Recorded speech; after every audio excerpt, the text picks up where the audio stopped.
Good morning, children. I'll be teaching you the 7th unit. So we will see the prose part.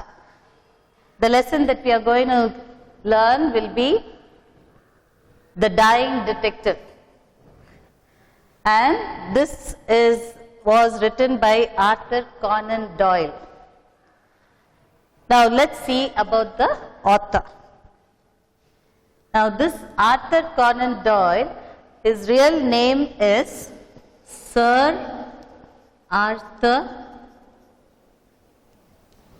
Ignatius Conan Doyle.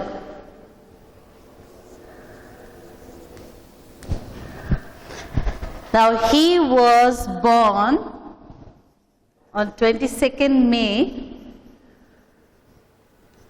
1859 and he died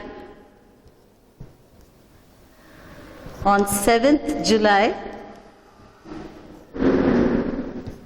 1930. So that is his lifespan. Now we are going to see which country did he belong to. He belonged to Scotland. He was born in Scotland. And you already know Scotland is a part of the British Isles, and he is also called as a British writer. If you have to say clearly, it is a Scottish writer. Okay, but we usually call him as the British writer. He was born in Edinburgh.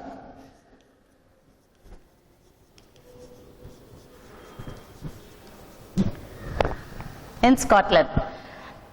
And if you notice, he was not a writer from the beginning. He had no inclination to write or anything. He was in fact a doctor in medicine. In fact, he was a surgeon. That was his career. He was a surgeon. And if you see, he later on, that is as he was practicing, he was influenced by one of his professor. His name was Dr. Joseph Bell.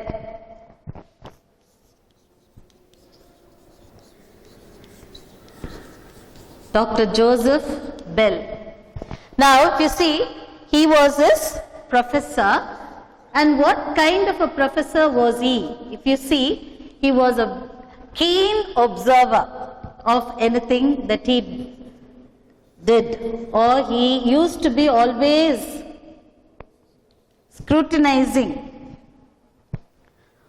his students.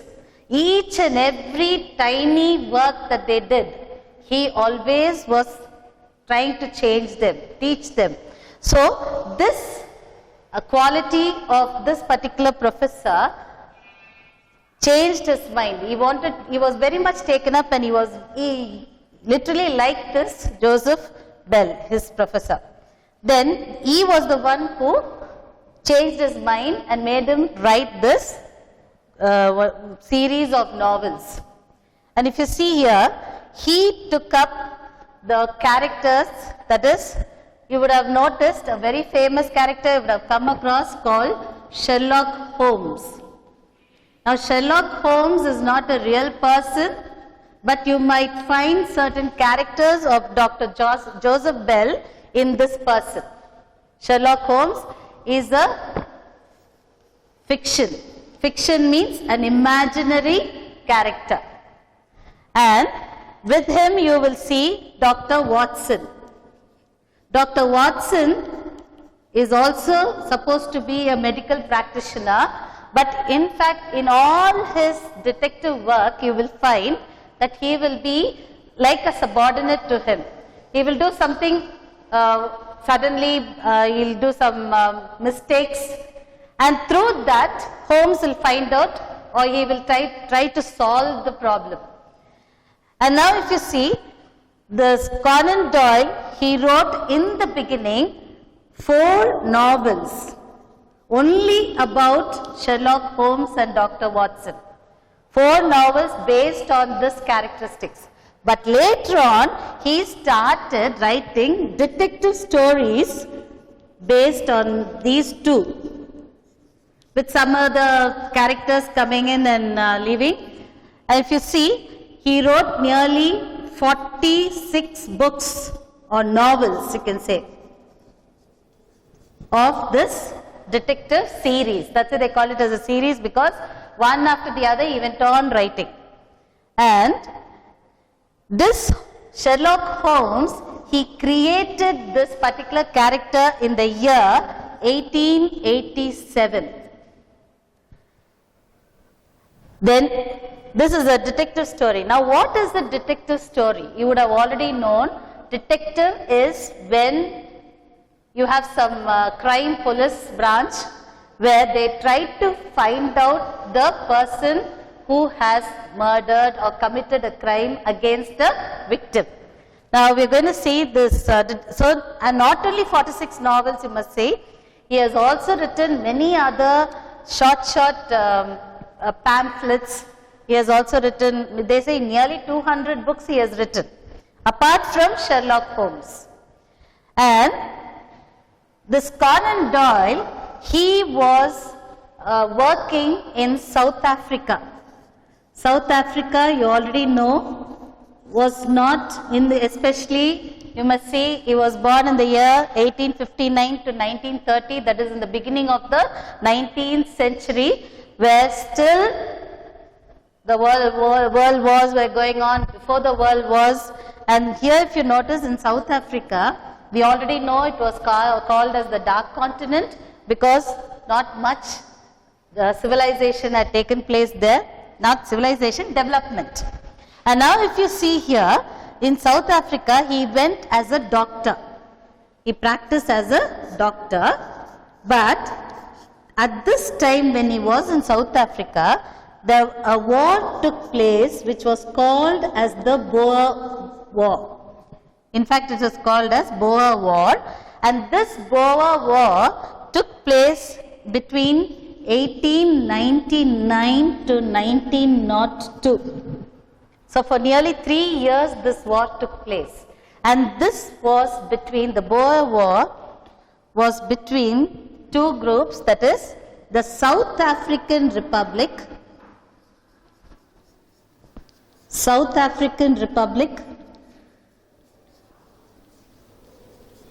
and Orange Free State. These were on one side, and these were against Britain. Britain was on the other side. So they were, these 2 states joined together and they fought against Britain. But at the end, even though the war took place in South Africa, in their own native place, but the British people, they had to migrate to South Africa to fight against these people. So what happened here?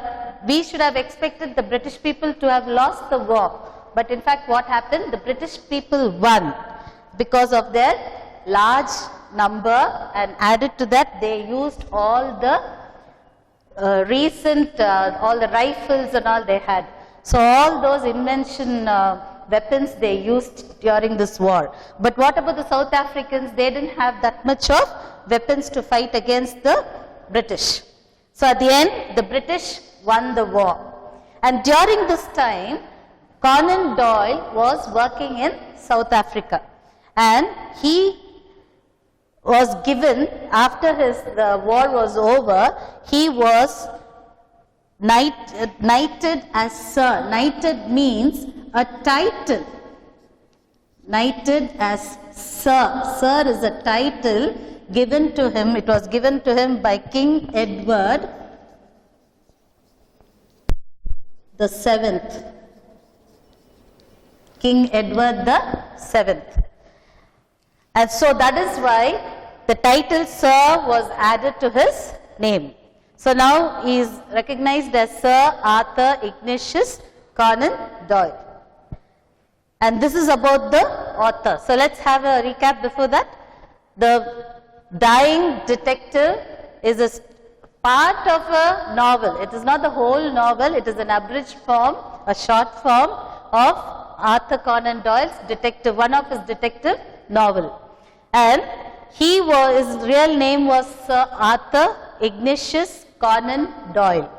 And he was born in the year 1859, 22nd May.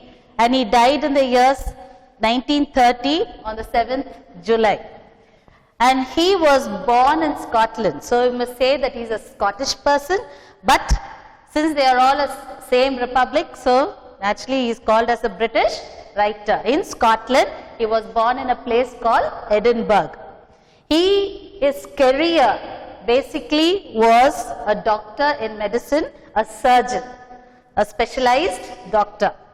And he had a professor called Joseph Bell, and he was a person with a qualification of, not a qualification, his quality was, he was very, very observant. And so this was a character which our author was very taken up with, and so he gave his fictitious characteristic Sherlock Holmes the same character. So in all his novels, you will see Sherlock Holmes to be a very quiet person who will be always watching, constantly observing, and suddenly he will be going on thinking deeply. And that is the character that you find in his professor.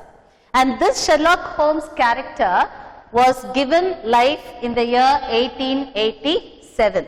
And he had a person to help him, a medical practitioner. He was Dr. Watson. But he was not a specialized person. He was only a general practitioner, Dr. Watson. And in the beginning, Conan Doyle wrote 4 novels only about these 2 characters. Then later on, he started developing detective stories, each different novels, of which you can see he had written 46 novels of these Sherlock Holmes detective work.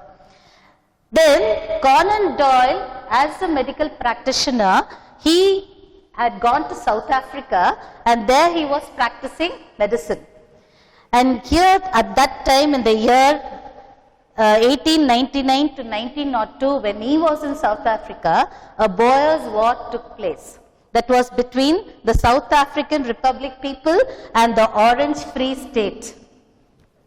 These both were Africans, and they fought against the British because the British wanted to take over South Africa, and during this time there was a great war in the European continent where each and every country were vying with each other. They were thinking who will take up or become prominent in the world. They wanted to be the richest among all the countries in the world. And that is the main reason for the First World War and the Second World War. And this was the beginning. And this was the beginning of the South African people fighting for their freedom against the British. But what happened was, at the end, the British won. And South Africa became a colony of Britain. And during this time, when he was working in South Africa, because of his lots of pamphlets and many awareness programs he conducted and lots of treatment that he conducted, he was knighted by then the King Edward VII, as was given the title called Sir, and that is why now we recognize him as Sir Arthur Ignatius Conan Doyle. I think with this, the author's explanation is enough. Now we'll go to the meanings in the lesson, some difficult words that we will be coming across according to the text. I already told you what is a detective work. Detective work is usually when a crime takes place. What is a crime? A crime is when a person is victimized. Victimized is maybe he is murdered or some theft takes place, whatever. But he is a person who is being affected by another person. And it results in a negative,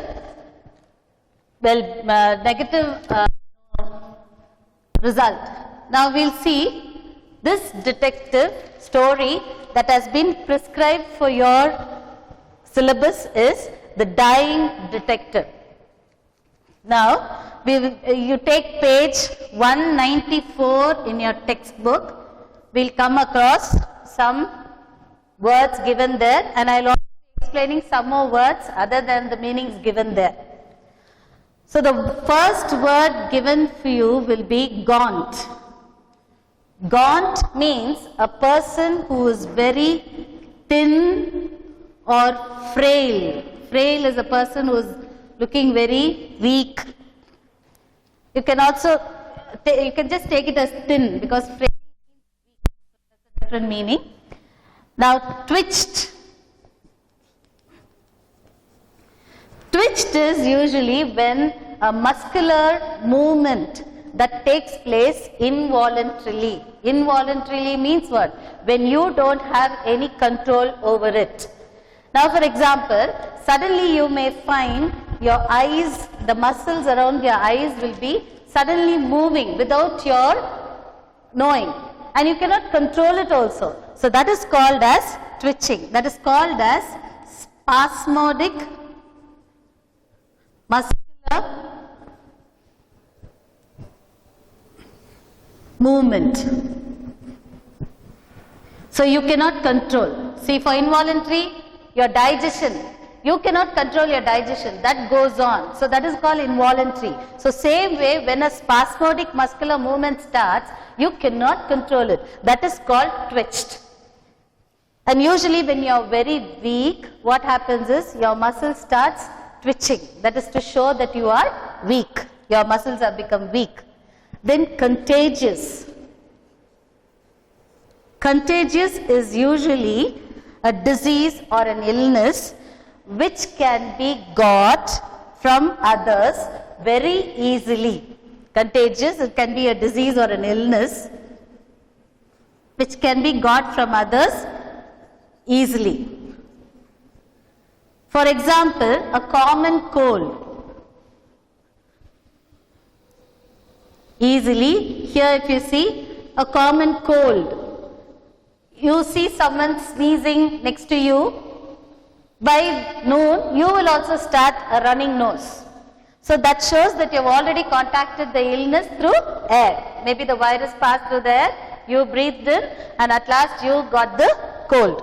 So this is what is called contagious, that is people acquire it or get it easily. Usually virus is like that. Virus is spread very easily. Now due to this pandemic, you know how fast the virus is working. So I don't have to go very far in this. Next, groan. Groan is usually a sound that we make because of excess pain. Sound due to pain. Suppose your legs are paining and you want to walk and you're forced to walk, and you know what we will want others also to know that our legs are paining. So naturally we will start making a big noise there. So that is what is called groaning. Then you have the term plague. Plague is usually a disease or illness which is spread very fast and it covers a wide area in a very short span of time, and it starts to spread and kill the person. And usually plague was in the medieval period, you would have noticed in European countries there was a plague that was spread, and it was just a bacterial disease, and usually bacterial disease is a bit slow, but even this took a big toll. That is, many people died usually with fever and delirium. Usually the people die because of this. And a very good example is the situation that we are facing now. Many people are acquiring it very fast and they are also dying very fast. And this is because of the high fever and because of the virus that is destroying us slowly. Then bolted. Now bolted, according to your lesson, is when you close a door. Now we have very easy latches to close the door. We have even electronic number system and everything now. But those days, they used to imagine palace, big palace, especially the fortress around the palace. They used to have doors where they will push the door, close it. There will be 2 hinges on the side, and they'll put a board, a slab on top, a wooden slab in between that hinges to hold the door, close the door. That is called a bolt. And those days they were using those type of bolts only, not like what we are using now. And it will be slit into 2 sockets, and that will be there. Close a door with a bar into 2 sockets on both sides. So you don't have to have keys and locks and all that. This is more than enough. So you don't have this problem of losing keys and all. So bolted. Then next we are going to come across this term mantelpiece. Now mantelpiece is usually usually in European countries. We are not used to that because we are belonging to a tropical country where we don't have winter, where we freeze below 0 degree and all that. Here in European countries they have winter which is very, very cold, where it comes around below minus 10 degree, 20 degree and all that. So what happens is each house has a fireplace. This fireplace is constantly with burning firewoods, and that is mainly to warm the room around, to keep themselves warm. And this fireplace usually has a frame round, and that is called as the mantle. Suppose this is the fire, you will have a place here, it will be like a table on top, and this will be protruding a little outside, so certain things can be put on top of that place. That is called a mantle piece.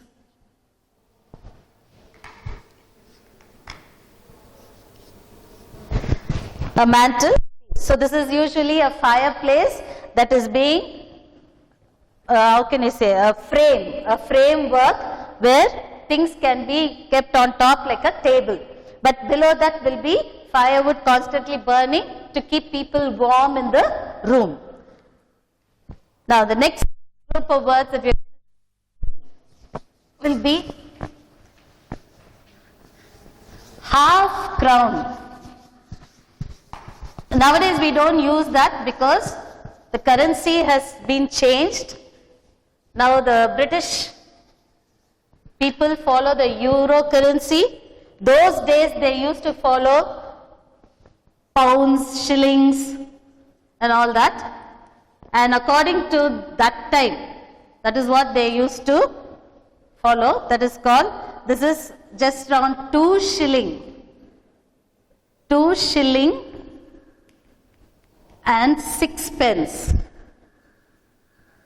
6 pence. That is equal to 12.5 pounds. But today they don't use it. So half crown is the equivalent of 2 shilling and 6 pence. That is equivalent to 12.5 pounds. Next will be tongs. What are tongs? Tongs are these long things where it will be like a scissor, but it will be joined with a bent metal, 2 things like this. It will be joined, and here it will be joined like this, where you can press this. So what happens by pressing, you can take or lift things with that, light things. And this tongs, it's a device. In fact, if you see, to pick objects. object without using your fingers, especially when the object is very hot. You cannot use your finger because you will burn yourself. So if you use this tong or pincer, so what will happen? You will not burn yourself. So to pick objects, they use this particular thing called tongs. It's a device. Then come across this term delirious. We already came across the term, but I didn't tell you what it is, because this is a disturbed state of mind where usually what happens when you have very high fever which goes around 104 degree Fahrenheit, you will see that the person starts losing his conscious level. So once he starts losing his conscious level, all what he talks will not be known by him, but the people around will come to know. So this is what is called delirium or delirious way of talking. So this is when you are very, very sick. Disturbed state of mind. Usually this you will find in mentally ill people. Mentally ill consciousness of anything, and they are in their subconscious or their unconscious level. So naturally what happens? They continue talking to themselves. They think people are still sitting in front of them, but they go on conversing with them, but in fact there will be no one there. But all this is in their hallucination and delirium. So this is what is called disturbed state of mind, delirium. Next, frail. Frail is a person who is very, very weak. Suppose you have not eaten for say 5 days constantly. What happens when I ask you to run on the playground? Surely you will not be able to, because you will feel very tired and weak. That is what is called frail. So you become physically weak. Startled. Startled is when you are in a sudden shock. Suppose you are very busy doing something where you have lost your contact with your surrounding. Suddenly someone comes and just makes a sound behind you.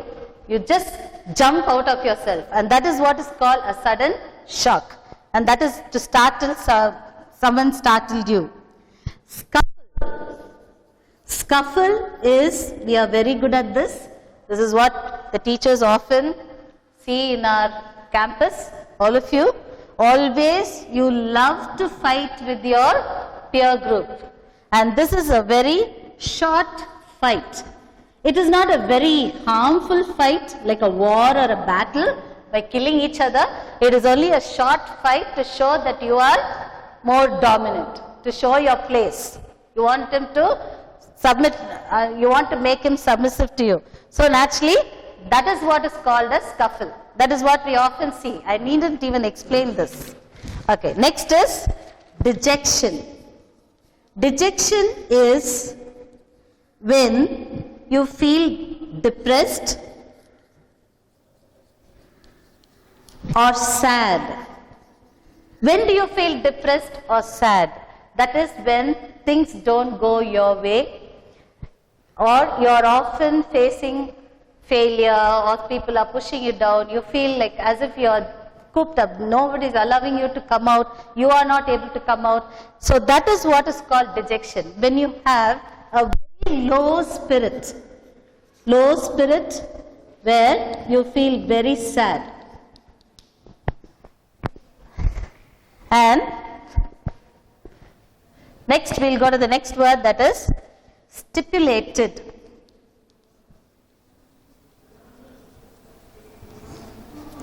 Stipulated is usually when we have a time that we have agreed upon. Suppose I say, today all of you should come to school by 8 a.m. So the stipulated time is 8 a.m. So the agreed time for me to meet you in school is 8 a.m. So that is called stipulated, agreed time. And the next word is horrified. Horrified is usually when you are given an extreme shock. Suppose I suddenly ask you to see a dead, murdered case. Suppose the dead body is there with all the blood oozing out. How will you feel? Horrified. You will even shut your eyes, isn't it? That is called horrified. Next is foggy. Foggy is usually a misty place where you are not able to see clearly. Especially, what is a mist? Mist is usually when you go to the hills, find as if the clouds have settled and you cannot see the person next to you. You feel all smoke around, and that is what is called mist. And you can also say it as hazy. Hazy means it's not clear. So foggy means a misty place or a hazy place which is not at all clear. Gloomy. Gloomy is when again you feel the place is very, very dark, or which is poorly lit. Poorly lit is equivalent to not being light at all.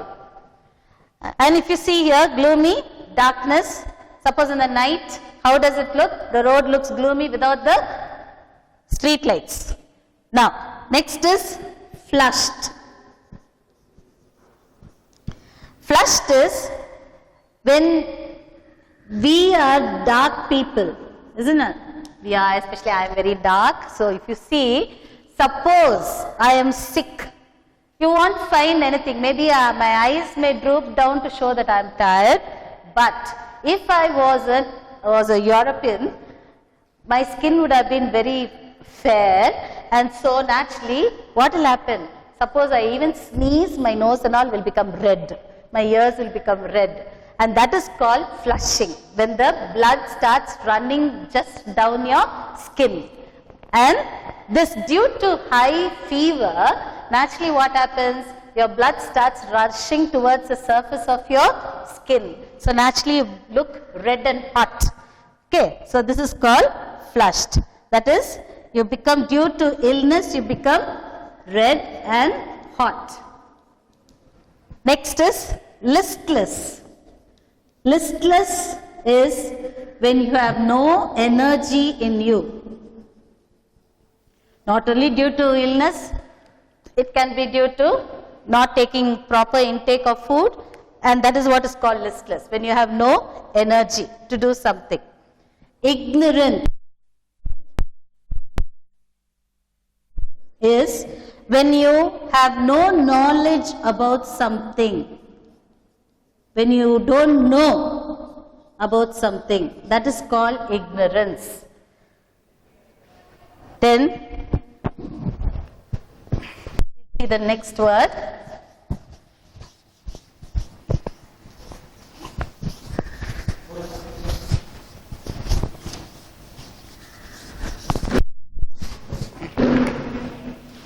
Madness. Usually when we talk about madness, we only think of mentally ill people. But in fact, here madness can also be said as a foolish behavior. Foolish behavior is also considered as madness. A behavior or an expected behavior is not shown, then it is called madness.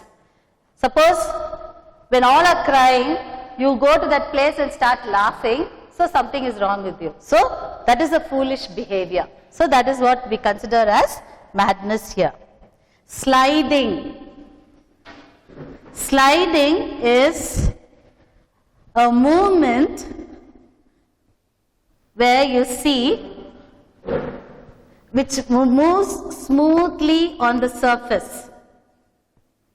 Smoothly on the surface.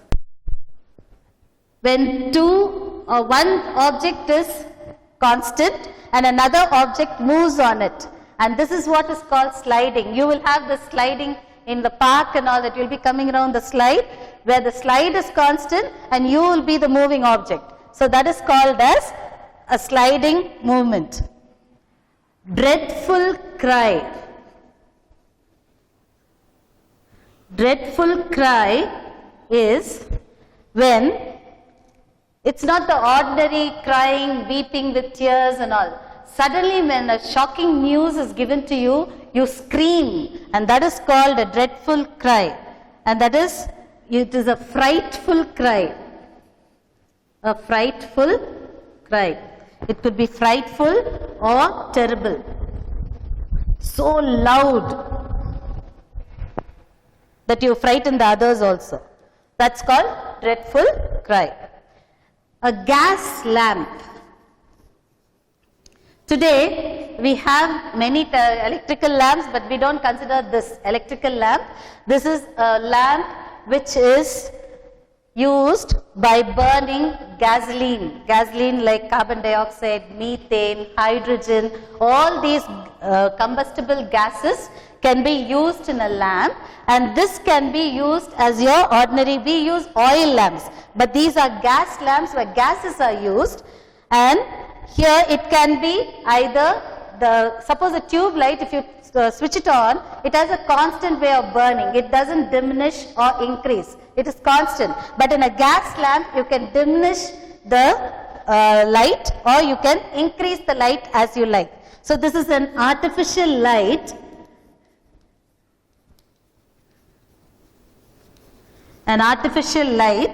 which is used mainly, the main product that allows you to light this gas lamp is gases like methane, hydrogen, carbon dioxide, propane, all that, hydrogen.